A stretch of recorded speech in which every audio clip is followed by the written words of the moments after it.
So joining us now with more insight on the political headlines of the week, WGN political analyst Paul Lisink. Let's start with the city of Chicago. All right. So Brian Hopkins, Alderman Brian Hopkins, who you're going to have on the show coming up this weekend. He wants to put forth some type of a curfew at 8 o'clock for unaccompanied minors.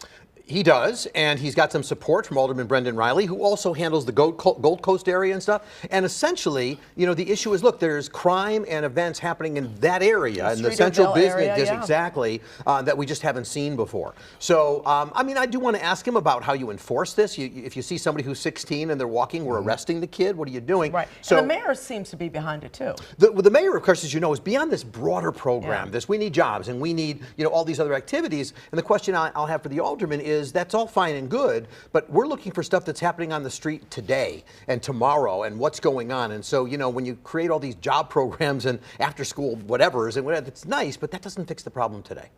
We'll see if the curfew is able to do that. Right. We just reported on Hunter Biden's trial here. I'm curious to hear your take on whether you thought his daughter Naomi helped or hurt his case. You know, in many ways, I think the prosecution has taken some risks there they don't need to have. So I'm wearing my lawyer hat now to talk about this. They actually have a fairly simple case to prove. I mean, you sign these documents, their argument is you lied on the documents, you were on drugs at the time, you knew it, that we're done.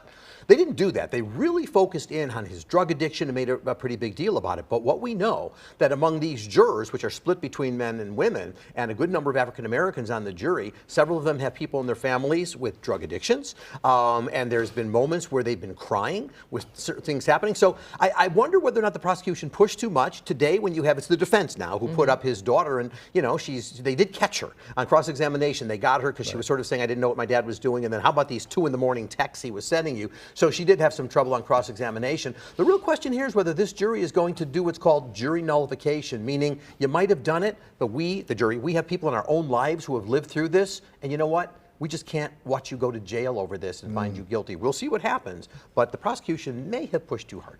Hunter Biden's father, President Biden, in France, he's defending democracy. Also, when asked whether he would pardon his son, he pretty much said no. Yeah, he did say no. And he also was asked, will you accept the verdict, whatever it is? And he said yes. So here's the thing. He almost, if he's going to juxtapose himself to Donald Trump, he pretty much has to do that, right? How can he say, well, no, the system's rigged? And he can't do that. But what Democrats really don't do a good job of is to make the argument, because the Republicans are so strong right now in saying how rigged the system is. You have the current president, who they say is rigging the system, is allowing his son to be facing jail time, prison time, you know, on trial, the Merrick Garland's office basically going after him. You know, if Joe Biden was doing that kind of control over the Department of Justice, you think he'd be letting his son go through this, that he would have allowed the case? Would he not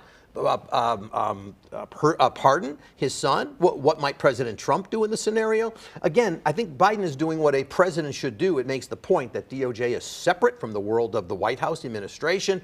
But the Democrats justice do its work. Well, and that's the point, and that's what people are supposed. But it has become so muddled by the Trump folks and everything they say about it. And there's so many people now who just believe that everything is rigged. And I mean, I'm sure I will hear about this from some of our viewers, but it is rigged, and it ain't rigged. The system works as it does. And again, my argument is, if it was rigged, the president would not allow his son to go through it. Since we're talking about the president this week, President Biden came out with his strongest anti-immigration stance yet. Here, I'm curious to get your thoughts on that strategy. Will it stand up to a challenge? Well, it will be challenged. Already the ACLU is going after it. And you know, this is one of the reasons that, you know, first of all, Biden waited too long to get anything, right? He could have done this 3 years ago, 2.5 years ago. But he also knows that whatever he does is going to get challenged. And when Trump tried something similar to this, it failed in the court. So Biden's effort was, look, Congress, get it together. But he now came to realize Congress is not getting it together. I think a lot of Americans have short-term memory. So what that means is that even though this is very late in the process, if this does work and it does improve the border, he'll probably get some credit for that. But I think he'll get some pushback from those who are against it, saying, no, it's not working and not helping anyway. And the truth is, most people won't really know whether it's helping or not, so they'll just accept what they hear. See what the stats show. First, Roe v. Wade. Now we're talking about a contraception bill, which has failed. And still another chance to try to, well, I'm not going to get controversial, but what now? You just avoided controversy. Yeah, what now? Well, what now is we wait for the Supreme Court, because, Micah, by the end of the month, the Supreme Court is going to rule on the mifepristone case. We talked about that many moons ago. Well, the decision is coming.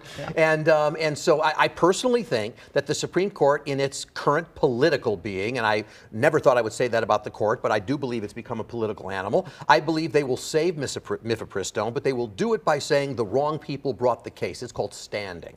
And I think that's what they're going to do. And essentially, Clarence Thomas et al. Will say, we need a different group of people to bring this challenge. That's how they get through the November election without facing the backlash of finding mifepristone to be unconstitutional or the use of it. And then one day there'll be different folks will bring it up. With regard to the contraception case, you had a lot of Republicans voting against it, saying, oh, this is just for show, and there's no issue about contraception. That's what they said about Roe v. Wade. Yeah, but by the way, there at least nobody said, well, I guess there were indications, but Clarence Thomas in the Dobbs decision, which overturned Roe, said, bring me back the Griswold case. That is the contraception case. Yeah. Bring me back same-sex marriage, the Obergefell case. So Clarence Thomas has made it clear, and I think he speaks for some of his very conservative colleagues up there. If they get those cases, and those cases will work their way up, they will reverse those. The days of precedent or 50-year precedent don't seem to matter much anymore. So, I mean, if you want to protect a contraception, that's your choice, viewers. But if you want to protect it, you're going to have Congress take a step. And right now, the Democrats voted for it, and the Republicans voted against it. Real briefly on the justices, a new wrinkle in the Justice Alito upside-down flag issue. A neighbor now calling his claims into question. There's a lot of question about what happened. Here's the issue, just as a bottom line to this is, look, we'll never really know what happened because Alito denies some of those things, even though the neighbor has spoken out and said, yes, we had this confrontation. The bottom line is that recusing yourself from a case that involves the issues, it's not just about whether there is a conflict, it's about whether there is even the appearance of a conflict. That's the standard. And so, is there an appearance of a conflict? I think it's fair argument to say that there is. He said he's not going to remove himself. He gets the final word. The other justices don't get to tell him what to do. What's on your show? So we do have Alderman Brian Hopkins coming on this weekend, and we'll talk about the curfew. Maricela Garcia of Gata Hills Center is going to come out and talk about this immigration thing. See, we're being current with the news there, Micah. Also, let me talk about on Monday, I'm going to be on the midday show. I'm interviewing retired Senior Chief Navy Officer Karen Solt. She is gay. She joined the military before there was Don't Ask, Don't Tell, and then stayed through it. Her story is a fascinating one. That's part of doing Pride Month. And then next Friday, Frank Bruni, formerly of the New York Times, has written a book called The Age of Grievance, and basically saying we need to be very worried because grievance of yesterday is not grievance of today. All right. Thank you, sir. Thank you, guys.